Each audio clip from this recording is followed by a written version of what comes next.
How you doing, Dr. Samori? How you doing? Revolutionary love, brother. I'm good. Introduce yourself and tell the audience a little about yourself. My name is Baba, Dr. Brother Samori Camara, repatriate to Ghana, West Africa. I'm an educator, a warrior learner at KamaliAcademy.com. We also do African clothes at NukariDesigns.com. And I'm the head men's basketball coach at the University of Ghana. So how did you get into that at the basketball program? And basketball has always been a big love of mine, man. When I came out of high school, I really wanted to be a basketball coach and a teacher. You know, so I became a teacher after undergrad and taught high school English and whatnot. And while I was doing that, I would help out with different basketball teams, AAU teams, and high school teams. But once I began to go to graduate school and finish up my PhD, I really had to put it on the back burner. You know, I would train young guards and young players, individuals in high school and in college, but really we're just focusing on educating our children for liberation and really trying to teach the truth to the young black youth and all that kind of stuff. But when I repatriated to Ghana, I was able to get back into it and found the love, and the opportunity came to be the head coach. So I took it and ran with it, and we haven't lost a game or a tournament in 3 years. Yeah, that's cool. So tell us about your homeschooling program you guys. So yeah, Kamali Academy, man. We started Kamali Academy in 2009, and I realized that I was a smart family member, right? I was a cousin who was getting a PhD and all that kind of stuff, and I was, you know, always knowing that the educational system, you know, wasn't good for our children. So I said, why do I continue to talk about it? Why not go head on and do something about it? So I started a school, Kamali Academy, in 2009, man. We only had 2 students that first year, and we just wanted to, again, give our children an African-centered education that would take their interests and their passions and their culture into account, you know, put them into the picture of the curriculum. And so that's what we did. 2 students that first year. The next year we had 15, and just kept growing it and growing it and growing it. But as we grew it, you know, people would call from all over the country asking me about how do you homeschool, you know, how do you build that relationship with your children? What kind of curriculum do you use? So Kamali Academy, online curriculum, online courses, online workbooks, and those kind of things came out of answering those questions and trying to be of service to our community, no matter where people are. So how's the Ghana school system here? Wow, the Ghana school system, very, very, very, very, how do I say, very Eurocentric. I mean, if you want African-centered education, you really won't find it here in Ghana. Myself and a couple other comrades here in Ghana, Dr. Obadale Cambone and his wife, Kala Cambone, we started an African-centered school called Abibi Fahodie Adisuyabia, which means African Liberation School, you know, here in Ghana, because the gulf was very, very wide. Children are not learning anything really about themselves as African people here in Ghana, and we wanted to fulfill that need. You know, so we started that very, very small piece, but people in Ghana are looking at us a lot like people in the United States of America. Okay, so will my child be able to go to college? Will my child be ready to deal with this quote-unquote white world if they go to an African-centered school? So we have to deal with some of the same things, man. But the Ghanaian education system doesn't teach our children anything about their brothers and sisters who were captured from here and enslaved, you know, in the diaspora. Nothing at all. They have no idea, you know. So we wanted to be able to change that conversation and give a little bit more knowledge and understanding about the connection that African people have all over the world as a Pan-African education. But just like in the United States of America, the system here is very, very Eurocentric, and our people are not really thinking about African-centered education here.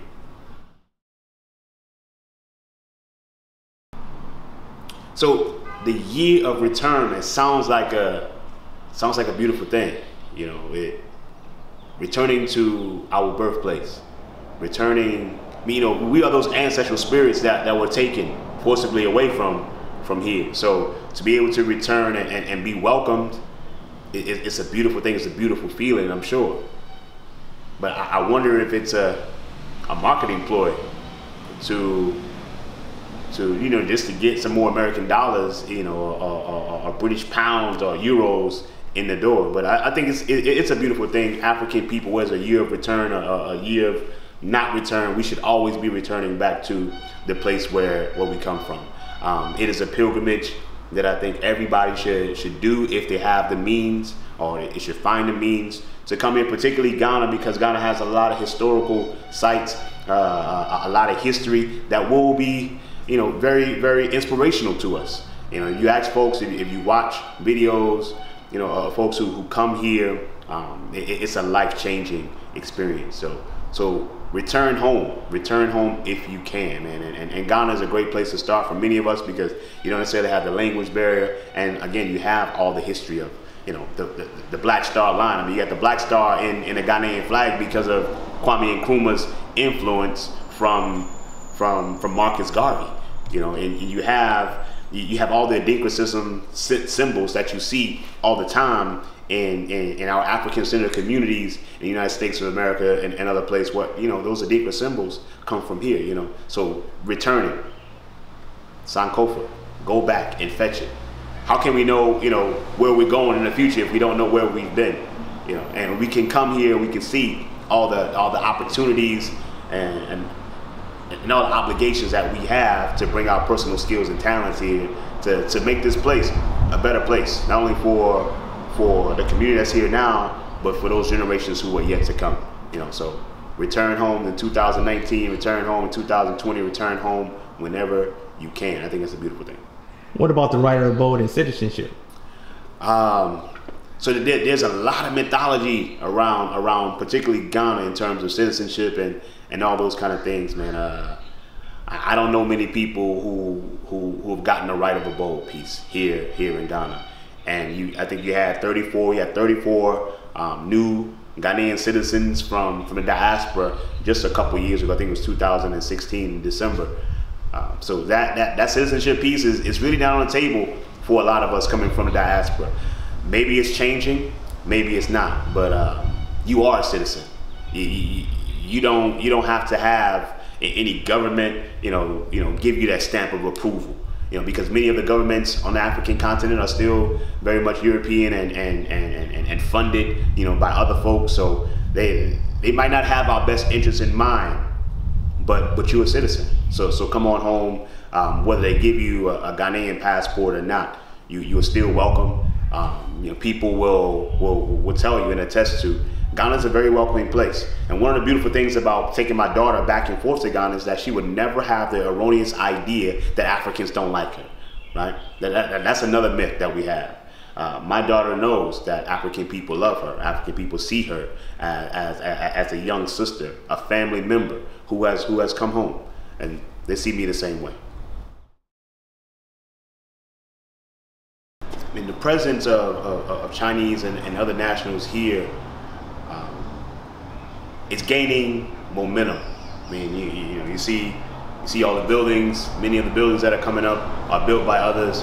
The folks are out in the bush, illegally and legally mining gold and taking over oil deposits and oil fields and all that kind of stuff here in Ghana. You see the factories with the Chinese, writing on it. Folks are here. Folks they see opportunity. I don't know if they see vulnerable communities, but they're taking advantage of African people, as they have always, just as the European has done, the Chinaman and the Lebanese and all these other folks are doing the same thing at this moment. But they are less of my concern, because people, you don't blame a dog for barking. A dog barks. Other people, they take advantage of African people. That's what they do, if we allow them to. The question is, where are we? That's the only thing that really is under our control. The only thing that really crosses my mind when I get on a plane and I'm coming to Ghana, and everybody on the plane, or a lot of people on the plane, don't look like me. Right? Like, where are they going? And they getting off that plane in Ghana just like me. What are they coming to do? But I don't see as many people who look like me. Why do we have so many excuses when other people are coming here by the droves and taking advantage of opportunities that are here? They're influencing influence is growing. The question is, what are we going to do to curb that influence? The government in Africa in general, in Ghana maybe in particular, they're not going to keep them out, but they won't keep us out either. So that's what my focus is, man. I mean, the influence is growing, but where are we? Christianity in Ghana is growing like the weeds, man. You know, you see these billboards, you see the white Jesus, you see these things everywhere. I mean, if you have some kind of aversion to African people being Christian, then you probably don't want to come to Ghana, because you're going to see it everywhere. And our people are, in many ways, so brainwashed.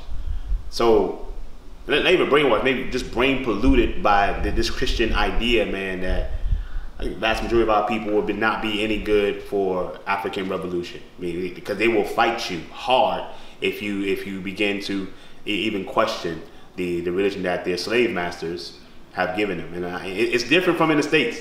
It's a totally different ballgame. And you will see fields and fields of African people, you know, speaking in tongues, man. And it's just, it's a different kind of game. I don't even know how to describe it. I've never been in a place like Ghana in terms of Christianity.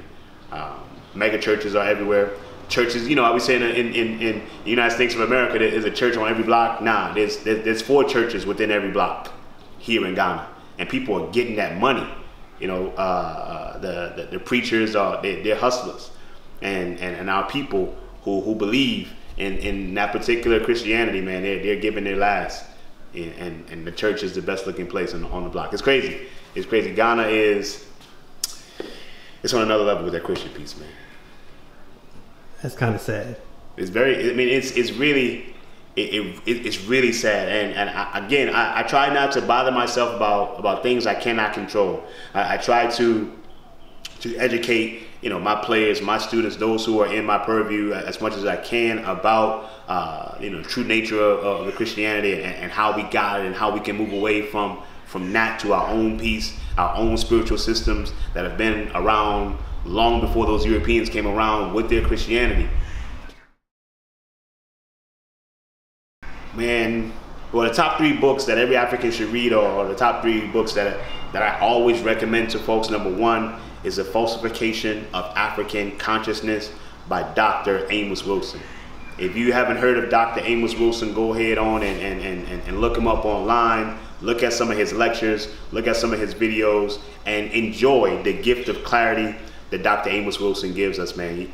In The Falsification of African Consciousness, he breaks down our story and the reason why we are thinking the way we're thinking at this moment. He said that when you manipulate history, you manipulate consciousness, and when you manipulate consciousness, you manipulate potential, and when you manipulate potential, you are possibilities, and when you manipulate those possibilities, you manipulate power. So think about us.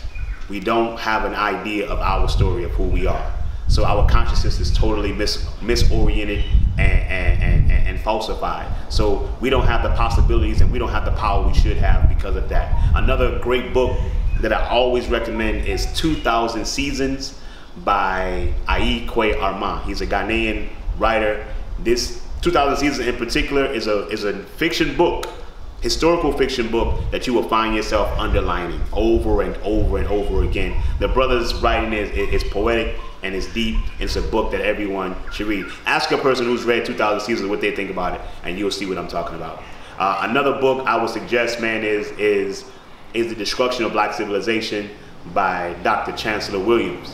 And another great book that really gets into our story, really gets us to understand who our enemy is now, who our enemy was, and who our enemy will continue to be if we don't find ourselves in a position of retaliation or position of power to deal with the kind of degradation that we've been facing from these folks for a long time.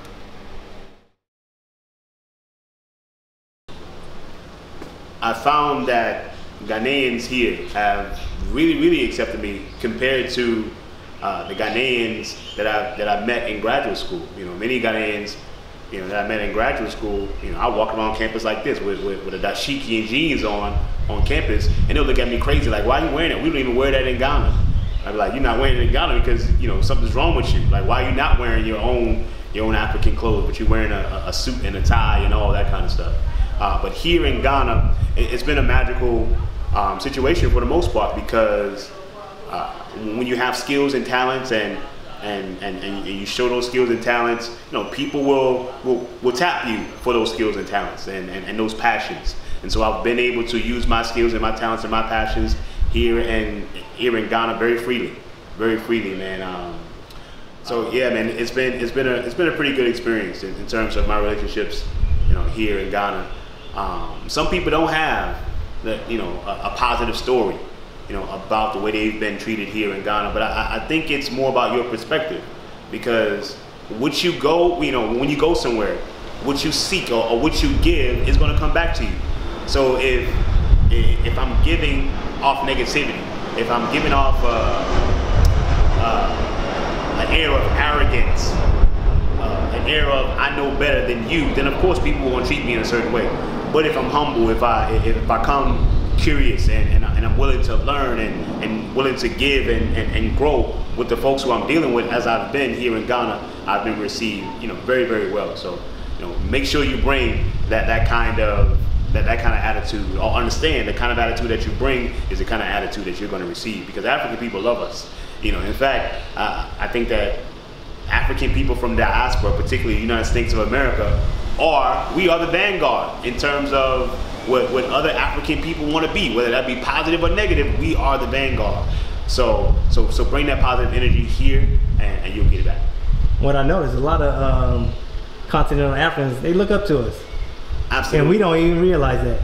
We don't realize that many continental Africans, you know, look up to us, see what we're doing, see what we're wearing, see how we're speaking, see what causes we're focusing on, and many of them do the same thing. So we have to wear that crown, man, that the world can see, and hold our head up high and make things happen. Because once we do so, and the Africans in the United States of America, the world will do so as well. We're gonna all stand up. How can people reach out to you if they have any questions? So people can hit me up at kamaliacademy@gmail.com. If you have any questions about homeschooling, you can go to kamaliacademy.com for your homeschool resources and courses and curriculum and even homeschool coaching. And you can hit me up at 504-534-5131. You can text that number or call that number, leave me a message, and I'll get back to you. So questions about repatriation, questions about homeschooling, questions about anything, holla at your boy.